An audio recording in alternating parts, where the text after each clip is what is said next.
A carta chegou em uma terça-feira ensolarada, daquelas que fingem ser felizes só para disfarçar o caos que estão prestes a causar.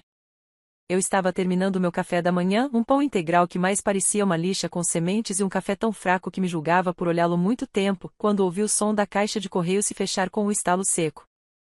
Levantei da mesa sem muita pressa. Correspondência normalmente significava contas, panfletos de pizzarias e, se eu estivesse com sorte, talvez uma revista de supermercado com descontos que nunca batiam com os produtos que eu queria. Mas havia um envelope diferente ali. Era grosso, elegante, com meu nome completo escrito à mão em uma caligrafia firme. Um detalhe em relevo no canto inferior direito trazia o brasão de uma escola particular da cidade, daquelas que têm mais campos esportivos que salas de aula. Um convite para matrícula. Na escola primária. A primeira coisa que pensei foi que haviam confundido meu nome com o de alguma mãe. Talvez existisse outra mulher com o mesmo nome, não que o meu seja comum, mas vai saber.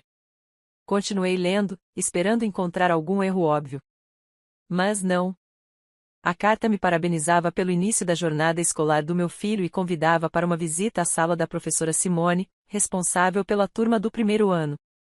Filho? Soltei um riso nervoso.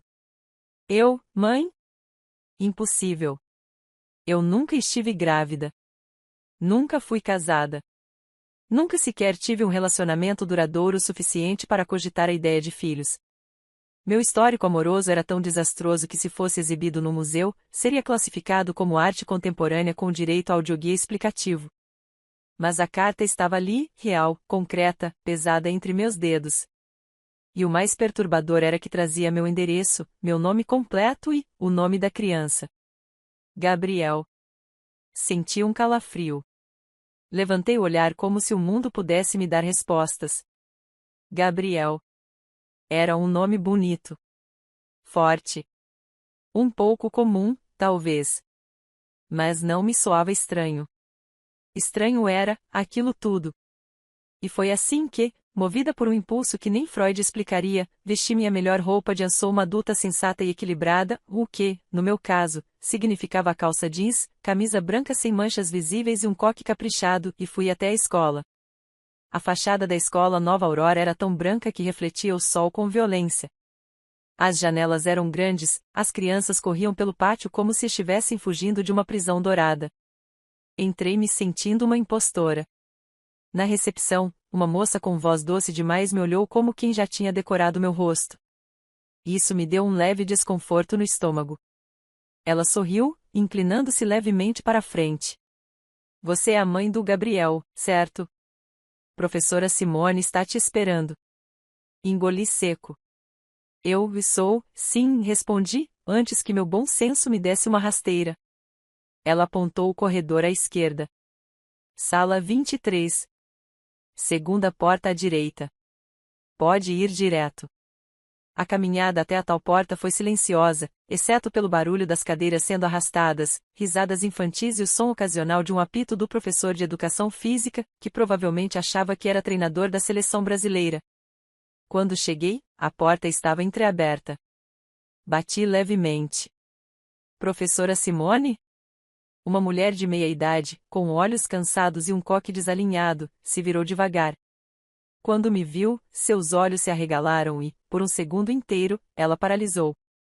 É você, disse ela, quase em um sussurro. Meu coração disparou. Eu recebi uma carta, comecei, mas ela me interrompeu com um gesto. Entre. Feche a porta. Obedeci, sentindo o ar da sala mudar de temperatura. Ela olhou para mim como se estivesse esperando por aquele momento há anos. Eu preciso te contar uma coisa, disse, e sua voz vacilou. Houve um silêncio denso, pesado, como se o universo tivesse prendido a respiração. O Gabriel, ela começou. Ele apareceu aqui no início do ano letivo. Sem ficha de matrícula. Sem responsáveis. Disseram que ele veio transferido, mas os documentos estavam incompletos. E quando chamei para conversar, ele disse algo que não consegui esquecer. Ela olhou para mim como se pedisse desculpas antes de terminar. Ele disse que você era a mãe dele. E que você tinha esquecido dele. Por um momento, tudo ao meu redor pareceu ficar embaçado. Meus joelhos enfraqueceram. Sentei sem pedir permissão. Isso é um engano, murmurei, sentindo meu próprio rosto queimar.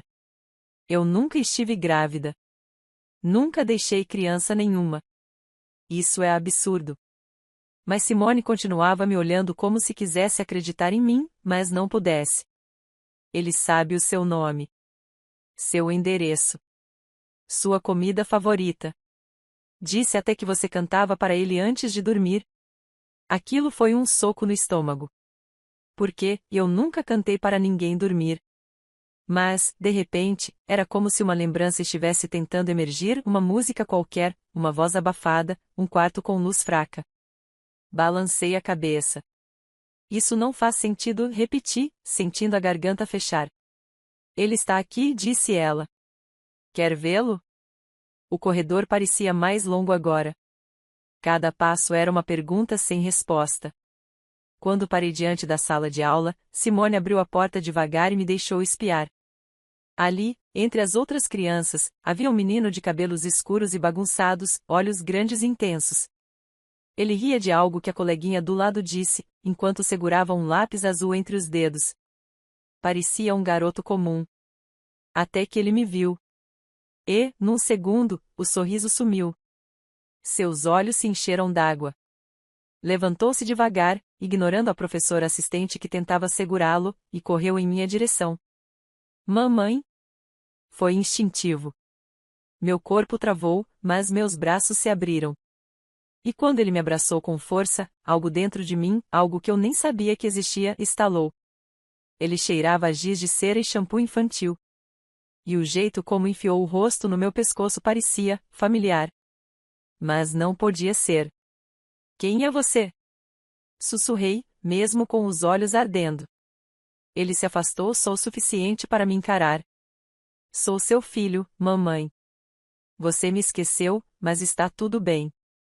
Eu sabia que um dia ia lembrar. Mais tarde, no meu apartamento, sentei no sofá abraçada a um travesseiro, encarando o vazio como quem tenta resolver um enigma impossível. Gabriel tinha voltado para a sala com a assistente, e Simone me prometeu que cuidaria dele até que eu me sentisse pronta.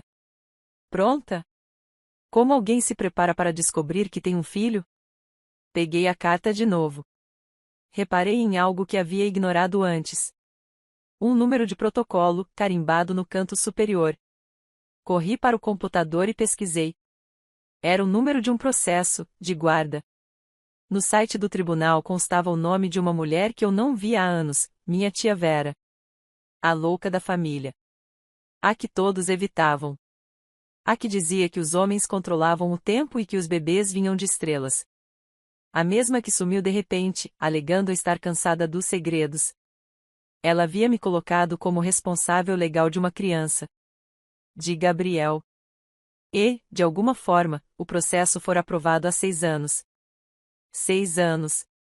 O tempo exato em que meu mundo havia entrado em um vácuo de rotina, insônia e sonhos estranhos com crianças me chamando de mãe. Talvez, não fosse loucura. Talvez fosse verdade. E, se fosse verdade, então alguém tinha escondido tudo de mim. E esse alguém estava prestes a ter um reencontro inesquecível. Eu precisava começar por algum lugar. E, como em toda história maluca de família, esse lugar era uma garagem úmida e escura, cheia de caixas empilhadas por uma mulher chamada Vera, minha falecida, excêntrica e profundamente imprevisível tia-avó. Sim, avó.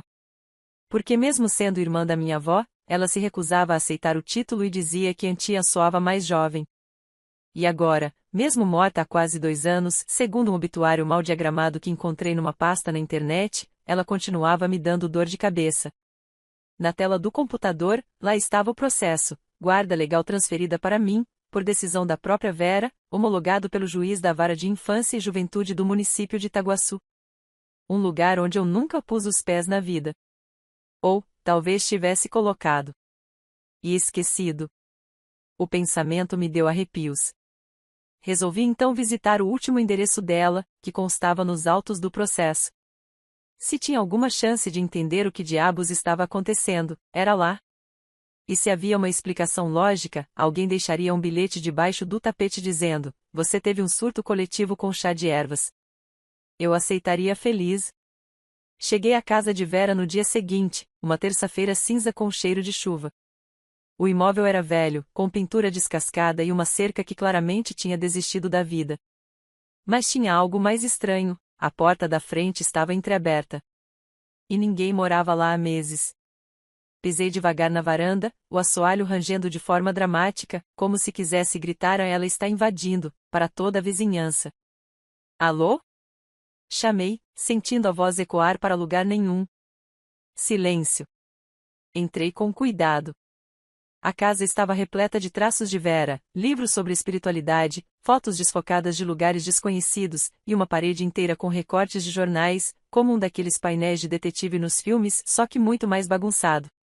Fios de lã ligavam manchetes como a criança some em noite de eclipse a outras que diziam o hospital registra mulher com dupla identidade. Era o clássico mural de A Minha Tia Era Maluca. Mas então, entre as fotos amareladas e os recortes mal colados, encontrei uma imagem familiar. Eu. Mais nova. Talvez uns 25 anos.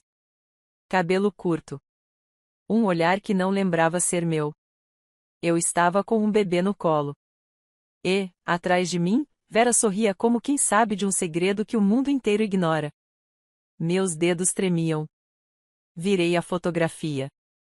No verso, rabiscado com uma letra quase infantil, Gabriel, 7 meses. Primeira primavera. Engoli em seco. O chão pareceu girar sob meus pés. Eu segurava um bebê. E sorria. Não havia data.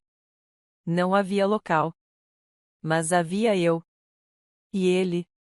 Procurei mais pistas. Vasculhei caixas, gavetas, armários, e então encontrei um caderno. Um diário. Ou algo parecido. Capa vermelha, já gasta. Na primeira página, escrita com a letra de Vera. A memória é uma armadilha para os que têm medo da verdade. Suspirei fundo. Clássica Vera, pensei. Mas continuei lendo. Cada página parecia escrita por alguém em pânico, ou em constante vigília. Ela falava de vozes, de lembranças fragmentadas, de sonhos que pareciam reais demais. E, em certo ponto, começou a falar de mim. Com detalhes. Ela veio aqui em janeiro, com olhos apagados e corpo exausto. Não lembrava quem era, nem que carregava Gabriel no colo. Disse que alguém a perseguiu. Que tinha medo de estar sendo vigiada. Eu a acolhi. Cuidei dos dois. Mas sabíamos que não era seguro por muito tempo. Minha garganta secou. As páginas seguintes descreviam a decisão de Vera de assumir a responsabilidade temporária por Gabriel, até que a mente dela estivesse pronta para lembrar. Pronta para lembrar? Minha cabeça latejava. A sensação era como se eu estivesse diante de um quebra-cabeça cujas peças foram jogadas no liquidificador e servidas em taças de martini. Mas, lá no fundo, uma pontinha ínfima, quase imperceptível, começava a aceitar a ideia de que algo tinha acontecido. Talvez um trauma.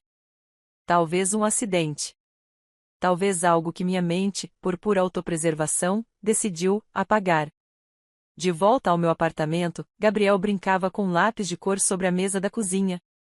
Ele olhou para mim e sorriu. Um sorriso tão tranquilo que quase me fez esquecer do caos rodando dentro da minha cabeça. Oi, mamãe. Fiz um desenho. Me aproximei, ainda zonza. Era uma casinha, com uma árvore ao lado. Uma figura pequena com cabelo amarelo segurava a mão de outra com cabelo castanho. Embaixo, com letras tremidas, eu e mamãe. Por que você, engasguei, por que você disse que eu te esqueci? Ele olhou para mim como se fosse a pergunta mais boba do mundo. Por que você esqueceu mesmo? Mas a vovó Vera disse que um dia você ia lembrar. E eu esperei direitinho. ESP? Você se lembra da Vera? Ele assentiu. Ela fazia bolinhos estranhos e me deixava subir na cadeira para mexer a massa. Ela disse que era segredo e que a mamãe ia voltar a cantar para mim. Arregalei os olhos. A lembrança da música veio de novo, mais forte desta vez. Era uma canção de ninar antiga, que minha avó cantava para mim quando eu era criança.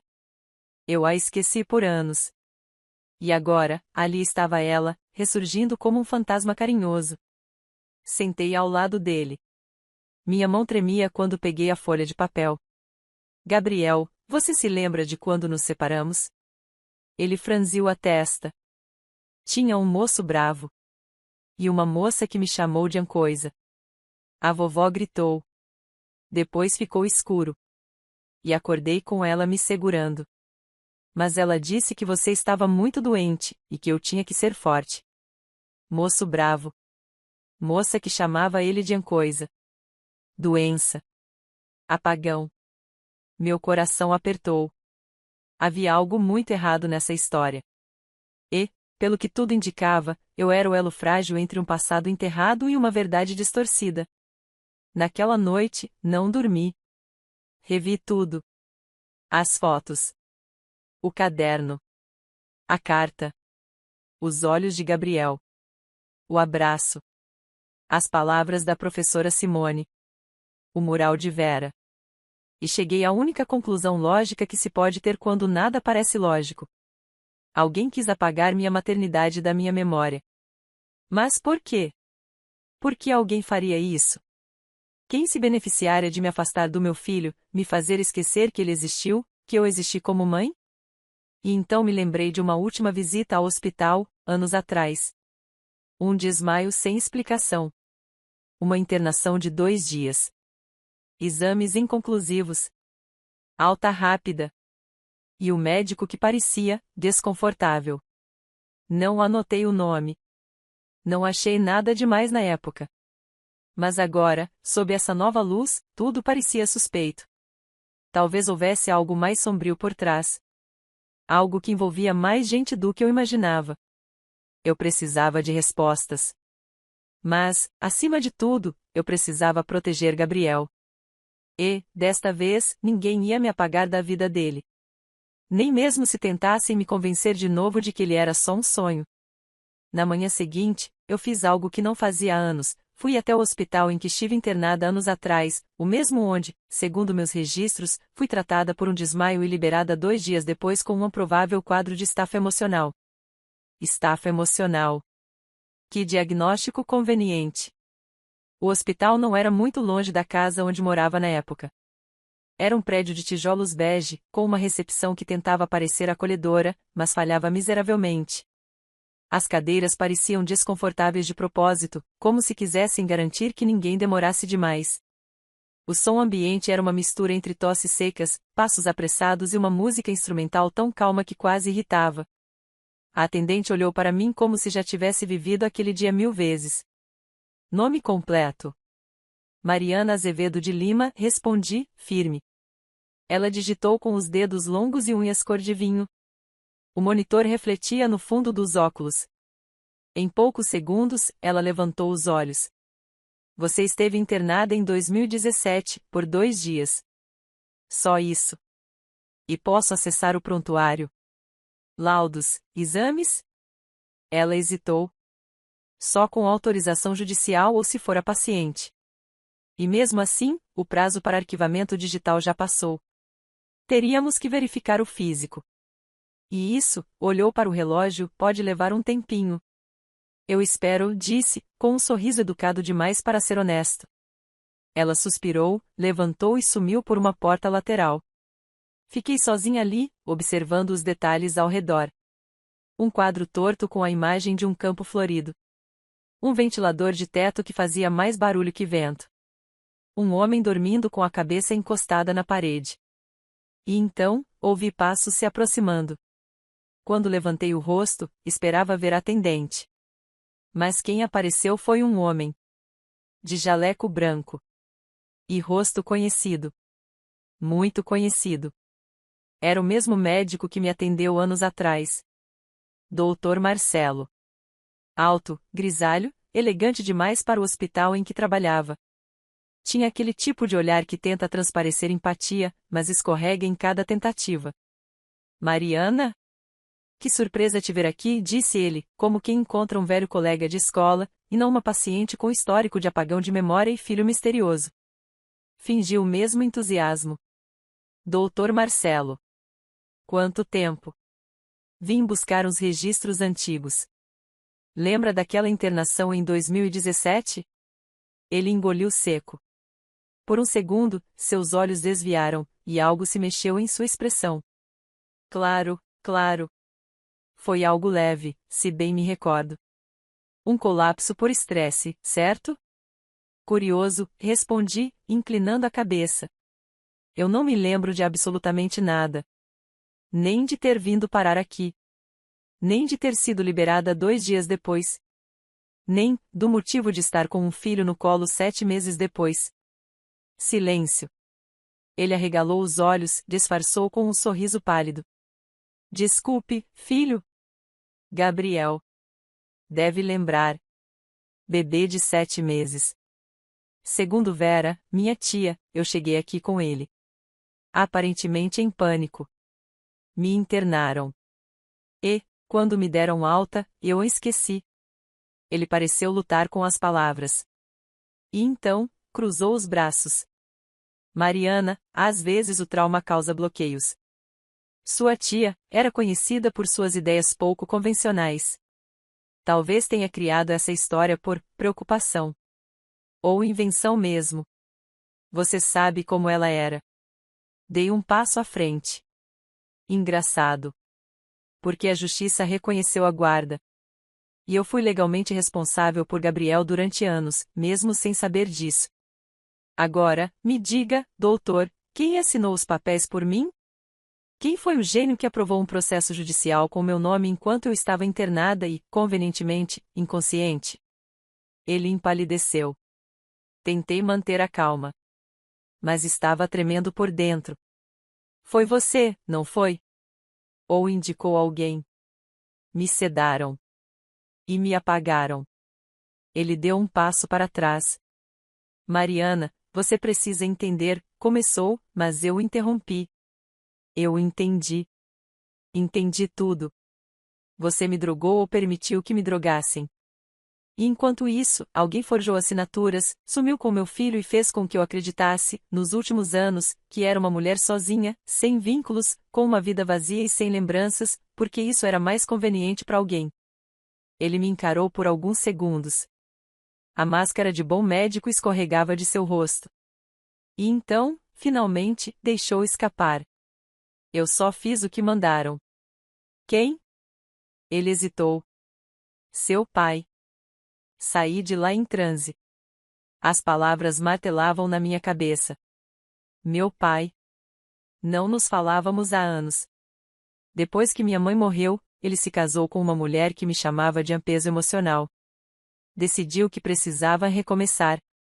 Disse que meu sofrimento era inconveniente. E que a tristeza que eu sentia tinha prazo de validade. Nunca mais voltei à casa dele. Agora, descobria que ele não apenas me apagou da própria vida, como talvez tenha literalmente me apagado da minha. Voltei para casa em silêncio. Gabriel me esperava com a babá da escola, Simone havia se oferecido para cuidar dele algumas tardes, e estranhamente, ele se apegou a ela. Oi, mamãe, disse ele, correndo para me abraçar. Desta vez, não travei. O abracei com força.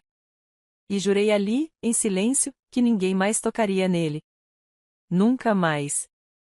No sábado seguinte, fui à casa do meu pai. A mesma casa onde cresci. A mesma que ele redecorou inteiro para a nova esposa e as filhas perfeitas dela. Toquei a campainha com a calma de quem já havia ultrapassado todos os limites da raiva e agora flutuava sobre um mar de certezas. Ele atendeu a porta. Mais grisalho. Mais cansado. Mas com o mesmo olhar arrogante de sempre. Mariana? Disse, surpreso. Você está viva. E você está ferrado. Entrei sem pedir licença. Atrás dele, a esposa surgiu. Flávia. A mulher que nunca suportou minha existência. O que ela está fazendo aqui? Gritou ela. Você não disse que ela estava em tratamento? Eu congelei. Tratamento? Meu pai tentou intervir. Mariana, não é o que parece. Ah, então me explica. Porque o médico acabou de confessar que me internaram para me apagar e me sedaram sob ordens suas. Que um processo de guarda foi forjado com meu nome. E que Gabriel, o meu filho, Foi sumariamente apagado da minha vida porque, o quê? Ele te envergonhava? Flávia bufou. Aquela criança não é sua. Vera apareceu com ele do nada. Disse que era seu. Mas você estava em surto. Chorava, gritava. Dizia que estavam te perseguindo. E você queria criá-lo sozinha? Impossível. Era melhor esquecer. Então vocês decidiram esquecer por mim. Foi o melhor para todos, disse meu pai. Menos para mim. Menos pro meu filho. Flávia sorriu com desdém. Não exagere, Mariana. Criança esquece rápido. Ele nem deve lembrar de você direito. Fiquei em silêncio por alguns segundos. E então, abri minha bolsa e tirei o celular. Com um clique, a gravação que eu havia feito no hospital começou a tocar. A voz de Dr. Marcelo. O nome do meu pai. As palavras. Eles ficaram pálidos. Gravei tudo, disse. E isso é o começo. Ainda vou descobrir quem assinou por mim. Quem manipulou o sistema. E, acima de tudo, por quê? Mas não se preocupem. Quando tudo isso vier à tona, vocês vão ter tempo suficiente para decorar as paredes da cela onde vão apodrecer. Virei-me e saí. Com a cabeça erguida. E a alma, pela primeira vez em anos, de pé. Na segunda-feira, às 9 horas da manhã em ponto, eu entrei no escritório do melhor advogado de direito de família e responsabilidade civil da cidade e, por uma sorte kármica ou ironia do destino, ele também era meu ex-colega da faculdade de letras. Sim, eu cursei letras. Por 2 semestres. Depois fugi como quem foge de um incêndio com as calças em chamas. Mas conheci o Cláudio. Mariana Azevedo, disse ele, sorrindo enquanto me oferecia café. Nunca pensei que a rainha da ironia literária viria até mim para tratar de um caso jurídico real. Cláudio, se eu fosse escrever o que está acontecendo comigo, editor nenhum publicaria. Iriam dizer que é ficção forçada. E então, despejei tudo. Desde a carta da escola até o nome do meu pai sendo pronunciado por um médico que parecia ter saído diretamente de um thriller psicológico barato. Cláudio ouviu tudo com um misto de perplexidade, indignação e empolgação. Mariana, isso aqui é ouro. Você tá animado demais com o meu colapso existencial, rebati, levantando a sobrancelha. Não é colapso. É um caso de sequestro de identidade, manipulação judicial, alienação parental, abuso institucional e, com sorte, uma linda indenização com 6 dígitos. Talvez 7, se o juiz estiver num bom dia. Por um instante, eu ri. Rir ainda doía. Mas era bom. Um respiro em meio à avalanche. Cláudio foi rápido.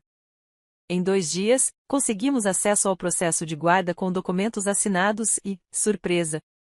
A assinatura que constava lá estava tão mal falsificada que parecia uma criança tentando imitar a caligrafia da Rainha Elizabeth depois de tomar 5 cafés.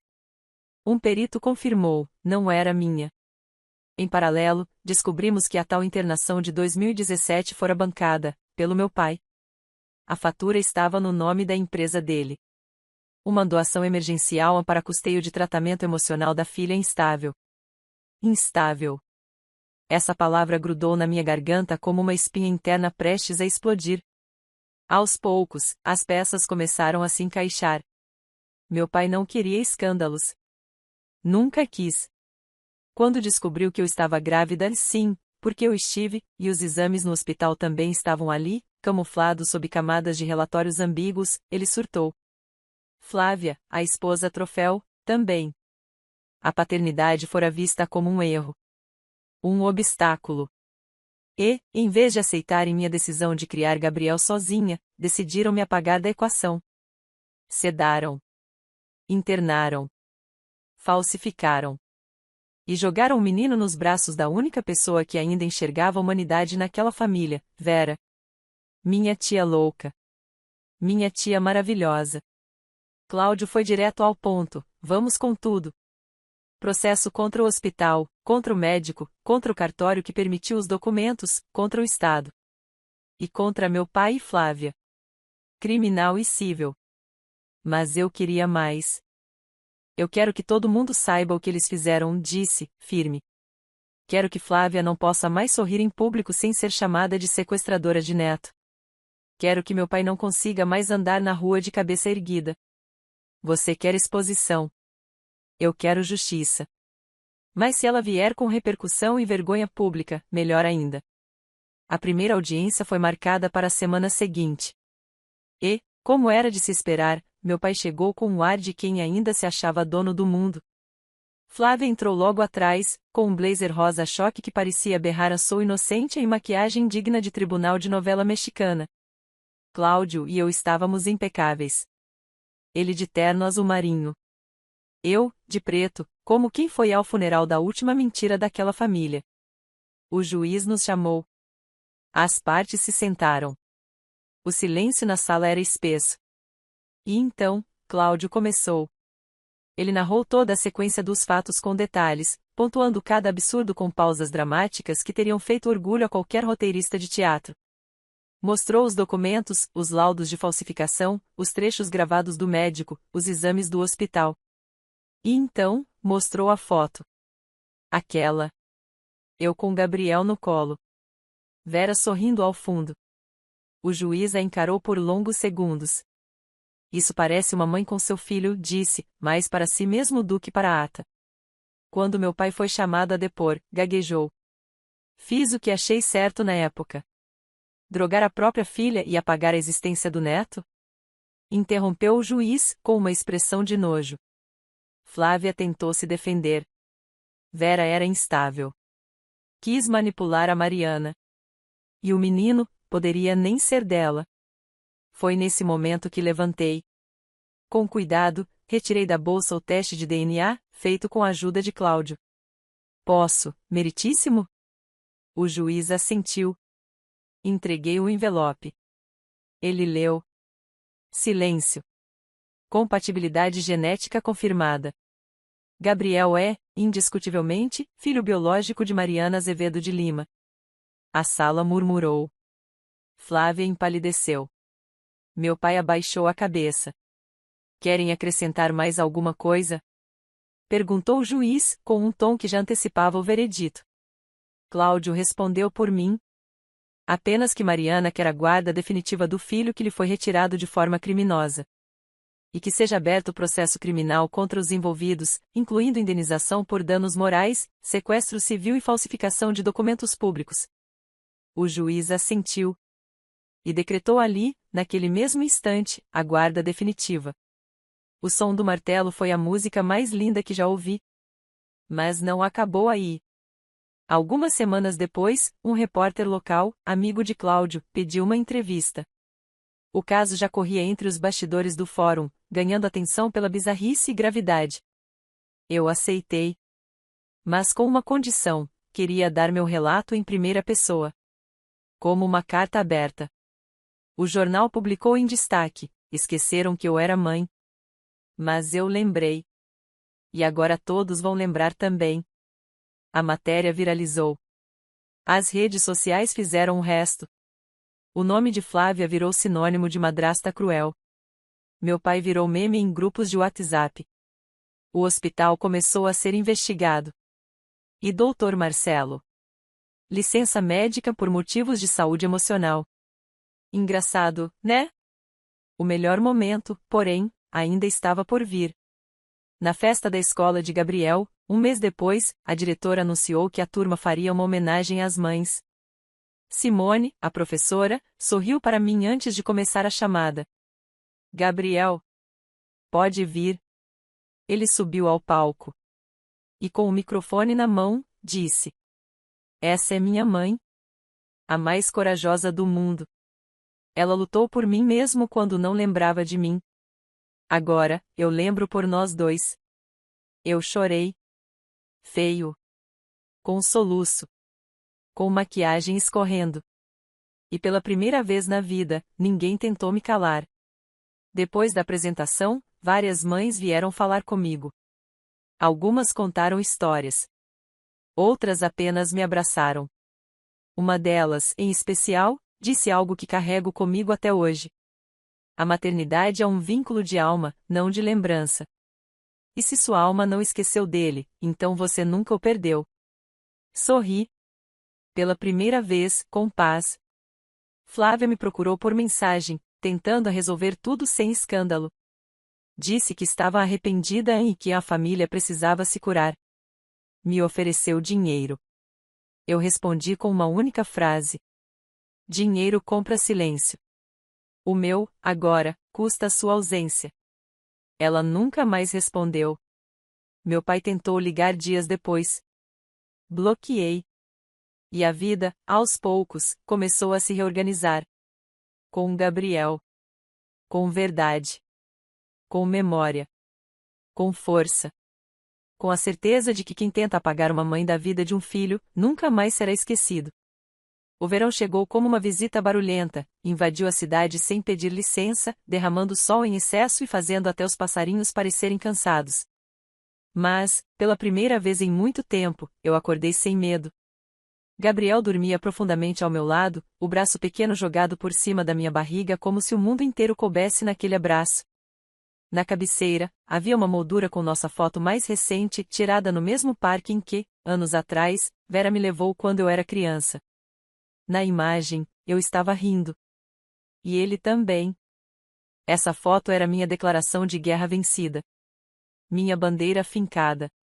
O processo criminal estava em andamento, mas o civil já havia sido finalizado com um acordo que, mesmo não sendo meu objetivo inicial, me favoreceu de todas as formas possíveis. O hospital emitiu nota pública admitindo falhas nos protocolos de identificação e guarda de pacientes. O médico, Dr. Marcelo, foi afastado. Oficialmente, por a exaustão profissional. Extraoficialmente? Bom, digamos que depois da gravação que eu entreguei ao Conselho de Ética Médica, ele teve que escolher entre desaparecer ou ser devorado publicamente. A mídia não o poupou. Meu pai e Flávia, no entanto, preferiram o caminho da negação. Continuaram jurando que a fizeram tudo por amor. Amor? Só se for o tipo de amor que acende uma fogueira e pergunta se você quer lenha ou gasolina. Na escola de Gabriel, virei uma espécie de lenda urbana. As mães cochichavam quando eu passava, mas não com desdém. Era admiração com um toque de não mexa com ela se quiser manter sua certidão de nascimento intacta. Eu fingia não notar, claro. Mas vez ou outra, soltava um bom dia com aquele sorriso que diz, sim, sou eu mesma. A mulher que processou meio mundo e ainda faz cupcakes aos domingos. Um dia, na reunião pedagógica, uma mãe nova me chamou de canto. Mariana, né? Eu soube da sua história. É verdade tudo aquilo? Olhei nos olhos dela e respondi com toda a serenidade do mundo. A parte mais absurda é real. O resto, foi até leve. Ela regalou os olhos e riu. Adorei. Podemos ser amigas? Só se você nunca tentar me apagar da vida do meu filho. Rimos juntas. E pronto, estava feito, uma amizade fundada em traumas e humor ácido. Como as melhores. Gabriel, por sua vez, floresceu. A cada semana, ele parecia mais seguro, mais falante, mais, dele mesmo. Voltou a desenhar com mais cor. Começou a cantarolar as músicas que inventava. E passou a me chamar de a Mamãe Leoa, porque, segundo ele, até quando você tem medo, você ruge. E sim, eu derreto toda vez. A casa virou lar. Cheia de brinquedos espalhados, panelas de verdade sendo usadas para receitas improvisadas e imãs de geladeira com frases motivacionais que, antes, eu achava cafonas, agora, eu vivia. Um sábado à tarde, enquanto preparávamos pipoca para ver um filme, o interfone tocou. Mamãe? Quem é? Vamos descobrir, Leãozinho. Era o porteiro. Disse que havia uma mulher lá embaixo dizendo que era da família. Franzi a testa. Ela se identificou. Disse que se chama Priscila. Priscila. Filha de Flávia. A preferida. Aquela que, segundo o discurso eterno de meu pai, era um exemplo de comportamento, de foco, de postura. A mesma que uma vez me disse, com doçura venenosa. O problema é que você se acha importante demais só porque ficou grávida de um erro. Engoli em seco. Eu podia simplesmente mandá-la embora. Mas alguma coisa em mim queria ouvir o que ela tinha a dizer, não por curiosidade, mas por controle. Eu precisava olhar nos olhos de quem assistiu tudo calada. De quem riu quando apagaram minha existência. Abri o portão e esperei do lado de fora. Ela surgiu vestida como quem estava indo a um casamento chique, mas o rosto estava um desastre. Olhos fundos. Rímel borrado. Sapato alto preso na grelha do estacionamento. Mariana disse, sem conseguir disfarçar o tremor. Cruzei os braços. Priscila. Silêncio. Ela respirou fundo, tirou um papel da bolsa e estendeu para mim. É o número da conta da minha mãe. E um documento de penhora. Ela perdeu tudo. Meu padrasto se separou. O juiz congelou os bens do meu avô. E agora, estamos com dívida até o pescoço. Continuei imóvel. E você acha que talvez, se você pudesse, sei lá, dar uma palavra boa para o juiz. Ou fazer um acordo. Ou, ajudar de alguma forma. Afinal, a gente é família, né? A última palavra saiu trêmula. Como se ela mesma soubesse que não fazia mais sentido. Priscila, comecei, calma, quando me deixaram em um hospital, sedada, me chamaram de instável. Quando riram da minha gravidez, me chamaram de vergonha. Quando levaram meu filho embora, me chamaram de louca. Mas agora que as contas chegaram, você vem me chamar de família? Ela desviou o olhar. Mas continuei. Sabe o que é pior? Eu não desejo o que fizeram comigo a ninguém. Mas também não tenho mais nenhuma dívida com vocês. Nem moral. Nem emocional. Nem de sangue. Ela tentou responder, mas eu me antecipei. Boa sorte. A porta é por ali. Virei as costas. E não olhei para trás. No domingo seguinte, fui com Gabriel à pracinha. Um homem com jornal no colo me reconheceu do caso. Você é a mulher do menino, né? Aquela da escola. Da carta. Assenti. Ele riu. Corajosa. Derrubou um sistema inteiro. Não derrubei, respondi. Só mostrei que dá para levantar quando tentam te enterrar. Na semana seguinte, recebi um envelope no correio. Sem remetente. Dentro, uma carta escrita à mão. Se você estiver lendo isso, é porque sobreviveu ao que eles tentaram fazer. Eu tentei impedir, mas já era tarde. Fiz o que pude. Guardei tudo que consegui. Um dia você ia lembrar. Eu sabia. Porque mães de verdade nunca esquecem. Assinava, Vera. Sorri. Chorando. Ela sabia. Desde o começo.